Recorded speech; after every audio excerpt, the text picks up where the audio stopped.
19 August 2024ला असे साजरे करावे रक्षाबंधन. हे नियम पाळावेत. सध्या चालू आहे चातुर्मासातला श्रावण महिना, जो व्रतवैकल्यासाठी आणि सणावारांसाठी अत्यंत महत्त्वाचा महिना म्हणून मानला जातो. श्रावणातला पहिला सण नागपंचमी आणि नुकताच साजरा केला आपण. आता आपल्या सगळ्यांना वेड लागलेले आहे ते म्हणजे रक्षाबंधनाचे. बहीण भावाच्या प्रेमाचा एक पवित्र सण म्हणून आपण रक्षाबंधनाकडे पाहत असतो. यंदा 19 ऑगस्टला म्हणजेच श्रावणी सोमवारी रक्षाबंधन आलेला आहे. श्रावणातला तिसरा सोमवार त्या दिवशी आहे आणि दरवर्षी रक्षाबंधन हे नारळी पौर्णिमेला म्हणजेच श्रावण पौर्णिमेला येत असते. तर रक्षाबंधन म्हटलं की 1-2 वर्षांपासून भद्रकाळ आपल्याला बघायला मिळतो की रक्षाबंधनाच्या दिवशी असतो. त्यामुळे भरपूर असे प्रश्न तयार होतात. त्या प्रश्नांची उत्तरं रक्षाबंधन आपण कशा पद्धतीने साजरं करावं, औक्षणाचे कसं तयार करावं. रक्षाबंधन म्हटलं की तुमच्या मनामध्ये ज्या ज्या शंका येत असतील त्या सर्व शंकांचे निरसन तुम्हाला या व्हिडिओमध्ये होईल. श्रावण महिना हा भगवान महादेवांच्या सेवेसाठी अत्यंत महत्त्वाचा मानला जातो. त्यामुळेच आपण व्रतवैकल्य करत असतो. त्यामुळे व्हिडिओ पाहत असताना तुम्ही सर्वांनी कमेंट्समध्ये हर हर महादेव किंवा ओम नमः शिवाय हे लिहायला विसरू नका. चला तर मग व्हिडिओला सुरुवात करूया. मित्रमैत्रिणींनो, सुरुवातीला आपण पौर्णिमेचा कालावधी जाणून घेऊया. पौर्णिमा नक्की कधी लागणार आहे, कधी संपणार आहे, त्यामध्ये भद्राची सावली किती काळ असणार आहे हे आपल्याला समजलं की त्यानंतर राखी कधी बांधायची आहे, ती कशा पद्धतीने बांधावी हे सुद्धा आपल्याला व्यवस्थित या व्हिडिओतून समजून जाईल. 18 ऑगस्टला म्हणजे रविवारच्या उत्तरात्री 3:04 पौर्णिमा प्रारंभ होणार आहे. 18 ऑगस्ट 2024 आणि दुसऱ्या दिवशी म्हणजे श्रावणी सोमवारी ज्या दिवशी आहे 19 तारीख 19 ऑगस्ट 2024 या दिवशी रात्री 11:55 पौर्णिमा असणार आहे. उदय तिथीनुसार रक्षाबंधन आपल्याला 19 तारखेला साजरा करायचा आहे. श्रावणी सोमवार त्या दिवशी आहे. तर मग यामध्ये भद्रा काळाची सावली नक्की किती काळ असणार आहे तेही मी तुम्हाला सांगते. भद्रा काळ सोमवारी सकाळी 5:53 सुरू होणार आहे आणि दुपारी 1:32 तो समाप्त होईल. भद्रा काळाचा अगोदर एवढं काही नव्हतं. सध्या 1-2 वर्षापासून आपल्याला बघायला मिळत आहे की रक्षाबंधनाच्या दिवशी म्हणजेच नारळी पौर्णिमेच्या दिवशी काही काळ जो आहे तो भद्राचा असतो. तर भद्रा काळामध्ये राखी बांधली जात नाही किंवा कोणत्याही प्रकारचे शुभकार्य केले जात नाही. त्यामुळे राखी बांधणे सुद्धा अशुभ मानलं जातं. आपण एक प्रकारे औक्षण करतो, म्हणजे छोटं का होईना आपण धार्मिक स्वरूपाचं काही ना काही गोष्टी या कालावधीत करत असतो. त्यामुळे मग आपल्याला या भद्रा काळात राखी बांधायची नाही. दुपारी 1:30 वाजेनंतर तुमच्या भावाला तुम्ही राखी बांधायला सुरुवात करू शकता. तसंही आपल्याला थोडीफार तयारी करायची असते. बहिणींना भावाच्या घरी जायचं असतं किंवा भाऊ बहिणीच्या घरी जातो. तर एकदम सकाळी सकाळी तर काही आपण जात नाही. यामुळे मग भद्रकाळ किंवा त्या शुभ गोष्टी असं काही डोक्यात धरण्यापेक्षा आपण थोडंसं निवांत यावेळेस रक्षाबंधन करू असं तुम्ही मानलं तर तुमच्या डोक्यामध्ये कोणत्याही प्रकारे शुभ अशुभ विचार येणार नाहीत. तुम्हा सर्वांना ही माहिती आहे की रक्षाबंधन म्हणजे भावा बहिणीच्या नात्यातला सण आहे.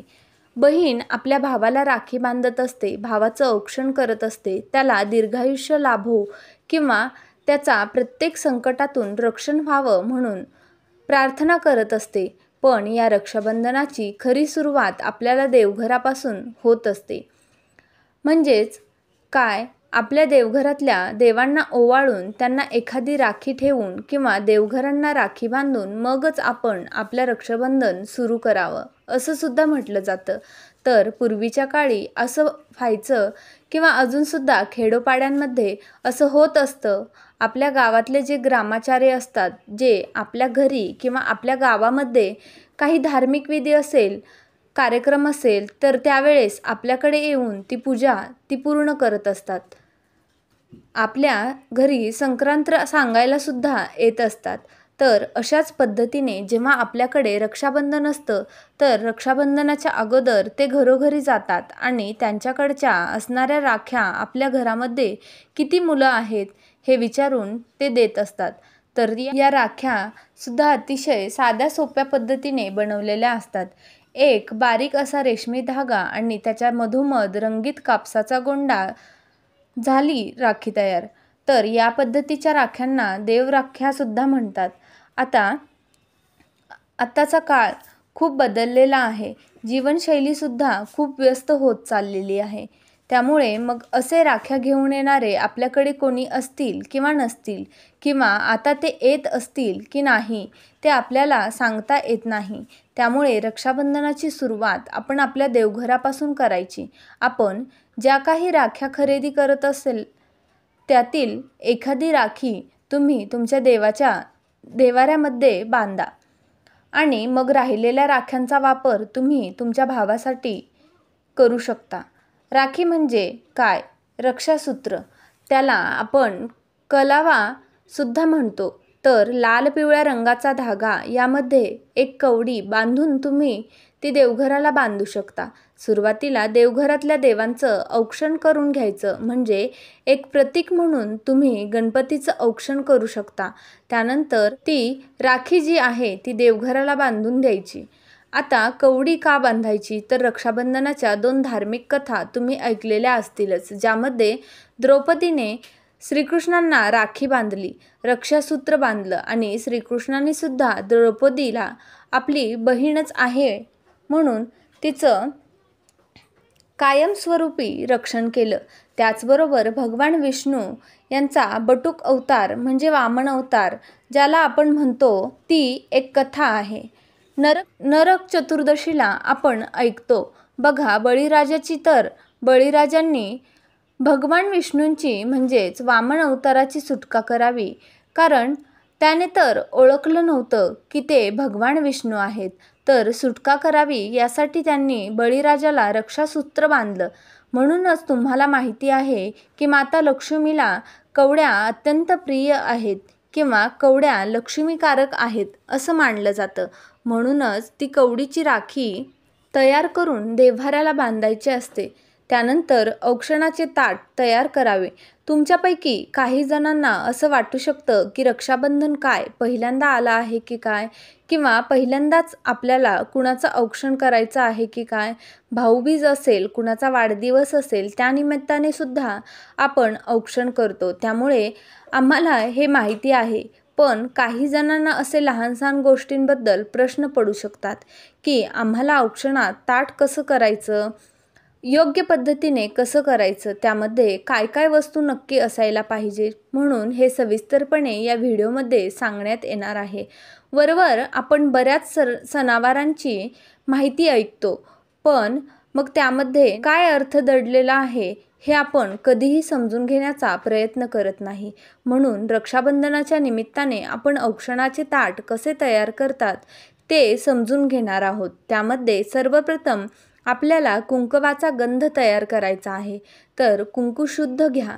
म्हणजेच बऱ्याच वेळा काय होतं की कुंकवामध्ये जर केमिकलचे प्रमाण जास्त असेल तर ते असं खाज येते. अशा प्रकारे गंध लावल्याने त्यामुळे एक चांगल्या प्रकारचं कुंकू तुम्ही घेऊ शकता, जे हळदीपासून बनवलेलं आहे.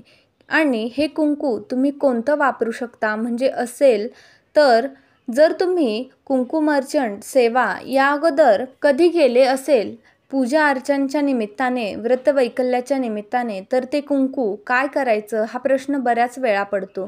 तर ते देवीच्या आशीर्वाद कुंकू किंवा गणपतीला सुद्धा कुंकुमार्चन करण्याची पद्धत आहे. तर ते गणपतीचं किंवा देवीचा आशीर्वादरूपी कुंकू ज्यावर मंत्रांचा प्रभाव झालेला असतो आणि एक प्रकारे त्या देवी देवतांचा आशीर्वाद म्हणून ते कुंकू आपण स्वतः लावायचं असतं. ते आपल्याला देवपूजेमध्ये वापरायचं नसतं. त्यामुळे असं कुंकूसुद्धा तुम्ही गंध तयार करून वापरू शकता. आणि ज्यांनी अगोदर कधी कुंकुमार्चन केलं नसेल तर सोमवारी म्हणजे रक्षाबंधनाच्या दिवशी तुम्ही कुंकुमार्चन करू शकता.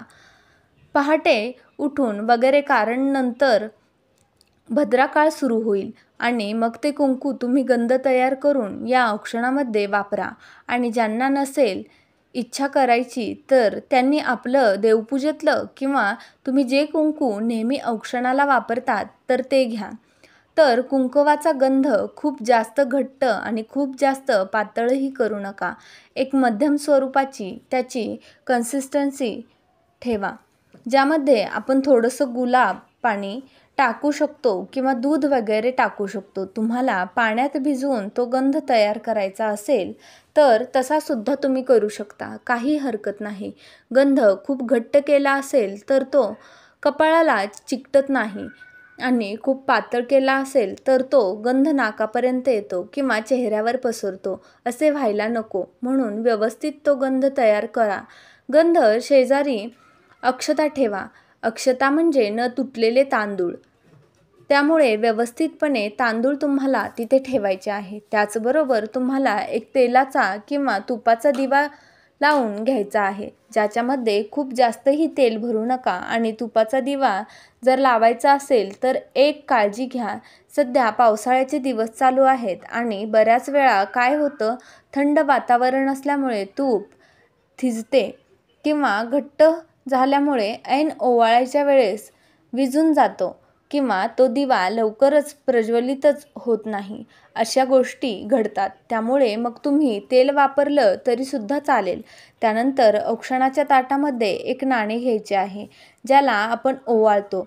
तर त्याला धनसंपत्ती, सुखसमृद्धी सर्व काही लाभावं याच्यासाठी 1 रुपयाच्या नाण्याचा वापर केला जातो. काही ठिकाणी 1 रुपयाचे नाणे आणि सुपारी वापरली जाते. जशी सुपारी 1 टणक असते त्या पद्धतीने ज्याला आपण ओवाळतोय तो सुद्धा व्हावा किंवा त्याच्यामध्ये सुद्धा तो मजबूतपणा यावा की कोणत्याही प्रसंगाला तू अगदी व्यवस्थितपणे सामोरे गेला पाहिजे.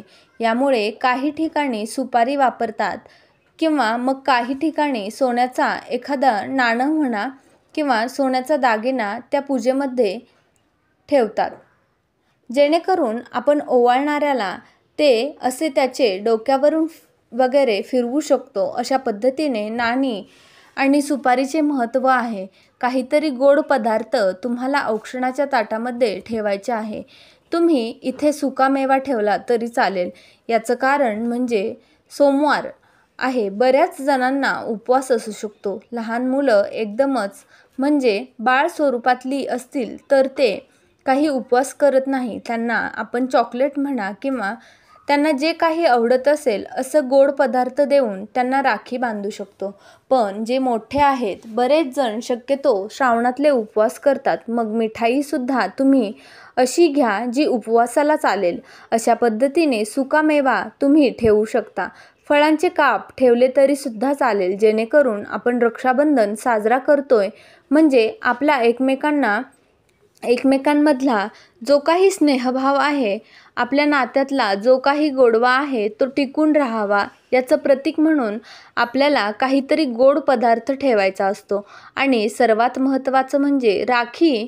तर राखी कशी असावी? राखी म्हणजे रेशमी धागा असला, साधा सिंपल तरी पण चालेल. फक्त तुम्ही जर देवांची चित्र किंवा देवांचे काही चिन्ह असतात, शुभचिन्ह असणाऱ्या राख्या घेतल्या असतील तर ज्यांच्या हातात तुम्ही राखी बांधली आहे त्यांनी नंतर ही काळजी घ्यावी की त्या राख्या कुठेही फेकू नये किंवा कुठेही टाकून देऊ नये.